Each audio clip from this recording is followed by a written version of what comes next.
Hearing the stories of international students caught in the war in Ukraine made us curious about what attracted those students, especially those from Africa, to the Eastern European nations' learning institutions. A study on student mobility by the international development consultancy Development Reimagined shows that China is fast becoming a major study abroad destination for African students. So what does this mean for universities in North America and Europe, who have traditionally been top study abroad destinations for African students? Are they still attractive, or are there new players emerging, making higher education more accessible for students from the continent? And joining me now to discuss this are Abna Bwaiti. She's an educational consultant based in Princeton, New Jersey, right here in the United States. And in Washington is Anesu Masube. He's the founder of the non-profit organization Opportunities for Zimbabweans. Anesu and Abna, welcome to the program. Thank you. Thank you. Anesu, I'm going to start with you. Now, your organization is called Opportunities for Zimbabweans. Please tell us what you do and how you have helped students and professionals find opportunities, and which countries are the most popular amongst them. Yeah, thank you so much. So Opportunities for Zimbabweans is an organization that I started about 6 years ago. It's an online digital platform that seeks to bridge the gap between young Zimbabweans that are looking for academic and professional development opportunities locally in Zimbabwe, but also in the region of the African continent, of course, starting predominantly with regional neighbors like South Africa, Botswana, Namibia, but also looking at scholarship opportunities across the continent in East Africa, in West Africa, in countries like Rwanda. But that also includes the rest of the world. So scholarships in Europe, scholarships in the US, as well as scholarships in Asia, in places like China and Australia. What it seeks to do is basically using social media as internet's accessibility starts to increase in the continent. We seek to use platforms like Facebook, LinkedIn, Twitter, to basically share all the opportunities that we find out there that young Zimbabweans and in a lot of times, young Africans are eligible to apply for. So I would say the organization so far has helped over 300 Zimbabweans to get opportunities across the world. And like I mentioned, that includes locally in Zimbabwe, on the African continent, but as well as global opportunities. Abna, you work mainly with students as well, especially those interested in studying in North America, correct? Right, correct. Mm-hmm. So who's looking, for opportunities abroad, and what fields of study are they interested in? Okay, so I mainly help students from Ghana who are seeking to study either in the US, the UK, or Canada. And I also actually help students in the US also.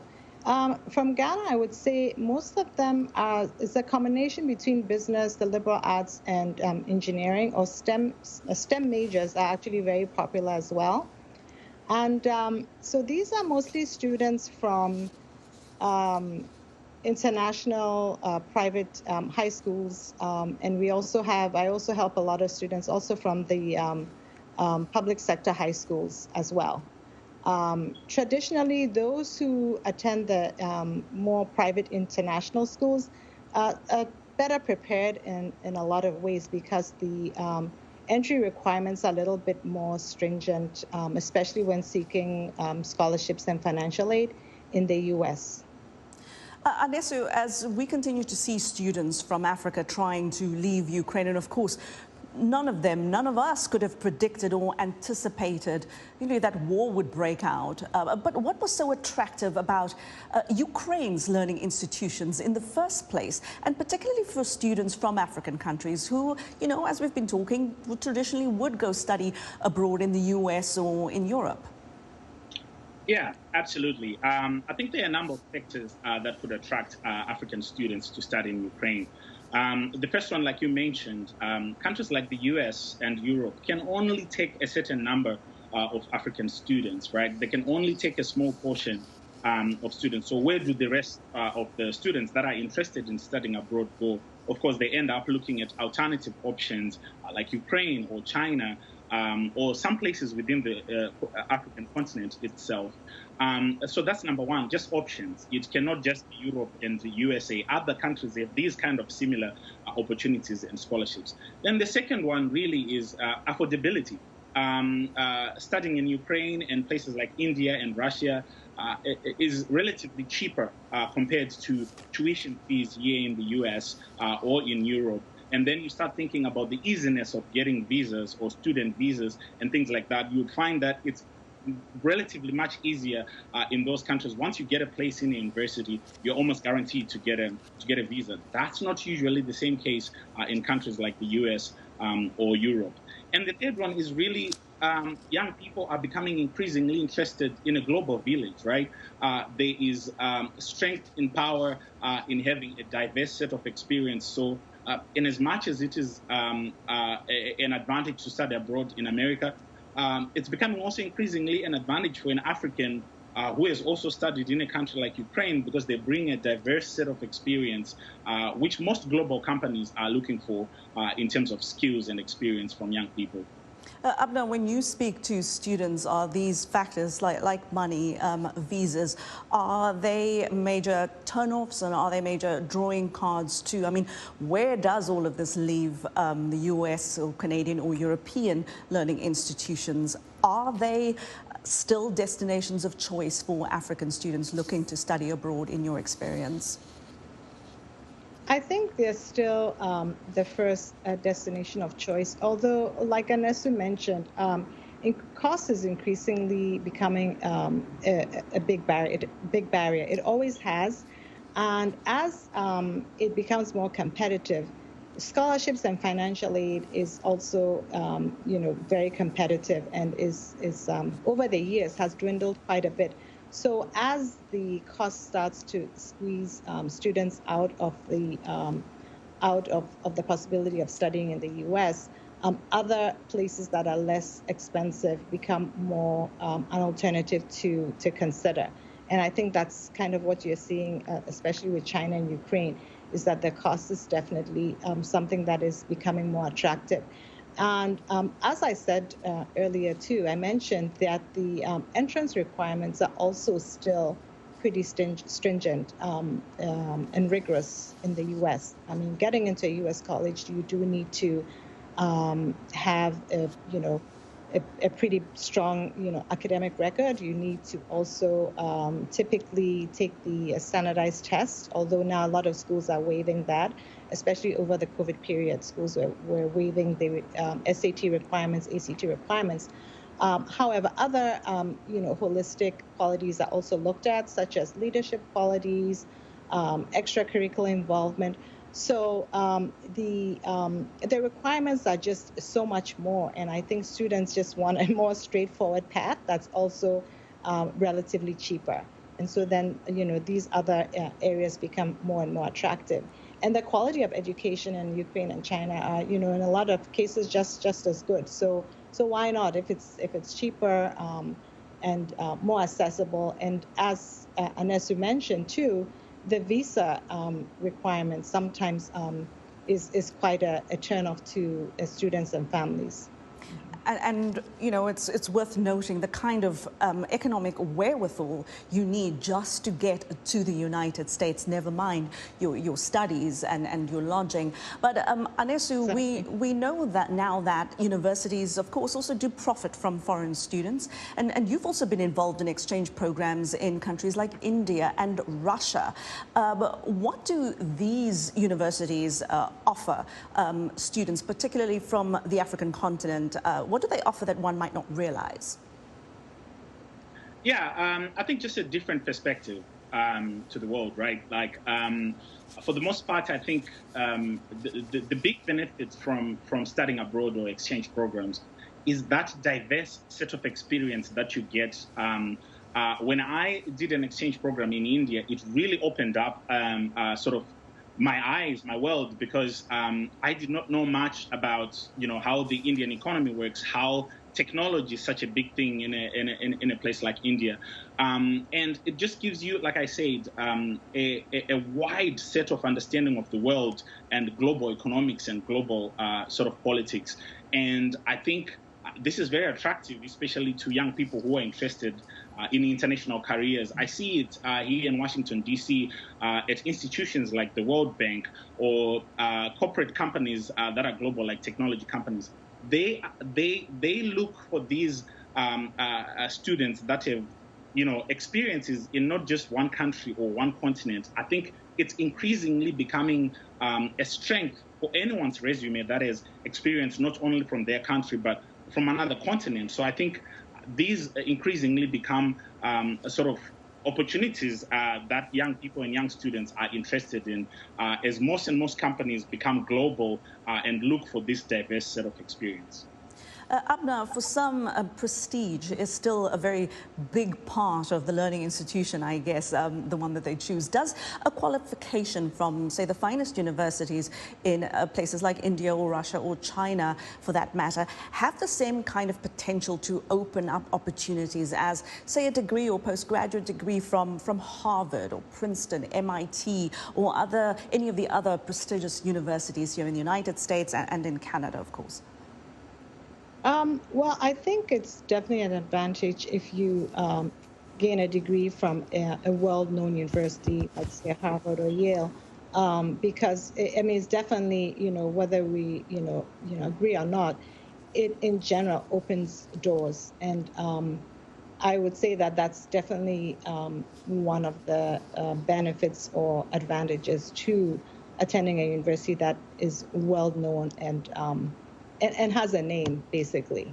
So, in fact, a lot of students who do come that I help from, Ghana, both in Ghana and even in the U.S., they are seeking the brand name, if you will, of a college, because those are the types of schools that do have, like, international recognition. And let's not forget, I'm pretty sure parents like the big prestigious universities as well, of course. But Anesu, how big of a role does prestige play these days? And do you anticipate that that's going to change? And I also want to ask you whether the folks that you've worked with see an opportunity to study abroad as a gateway to finding a job or building a career in another country.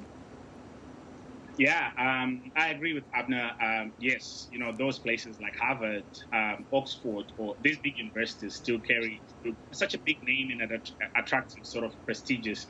I personally do not agree with that, even though it's a fact, because not everybody can go to Harvard or MIT. There are 1.2 billion people on the African continent.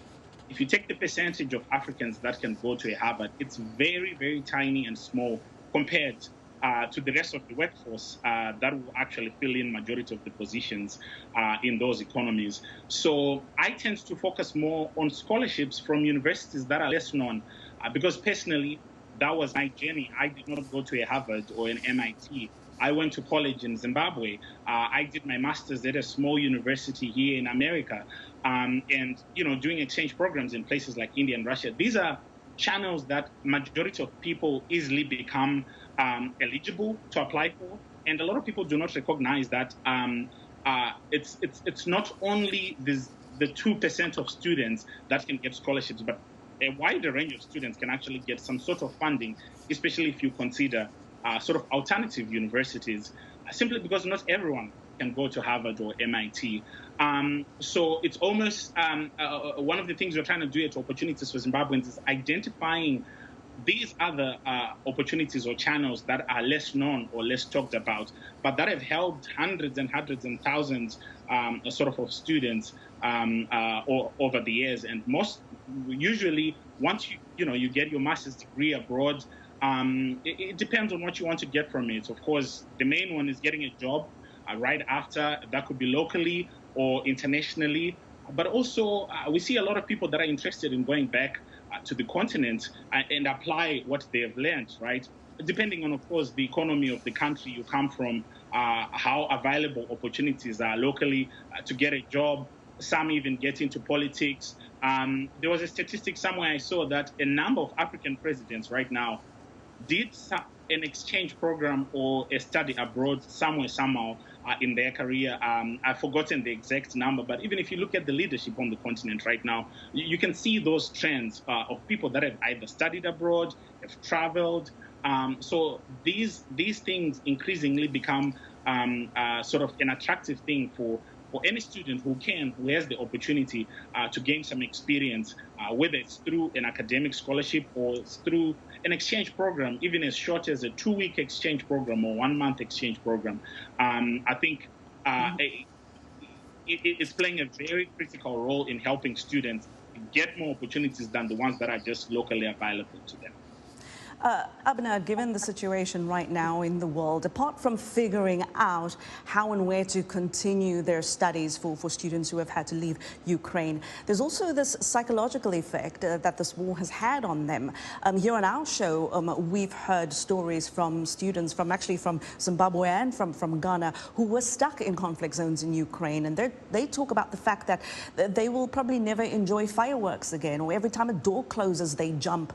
They too are now trying to deal with the trauma. What would your advice be to these students about what to do and where to go now for help, not just with their sort of educational well-being, but also their psychological well-being? I think for a lot of students who've gone back home, one way they can actually keep up their skills and not lose track of what they were pursuing in the first place, like what took them to the Ukraine or wherever. Especially let's say a medical student, when they go back home, they can seek opportunities where they can either work in hospitals or job shadow, or get involved in the medical field in one form or another, and don't lose hope. Continue, if possible, if any of the institutions are doing any or offering any lectures online, to stay focused and continue with that.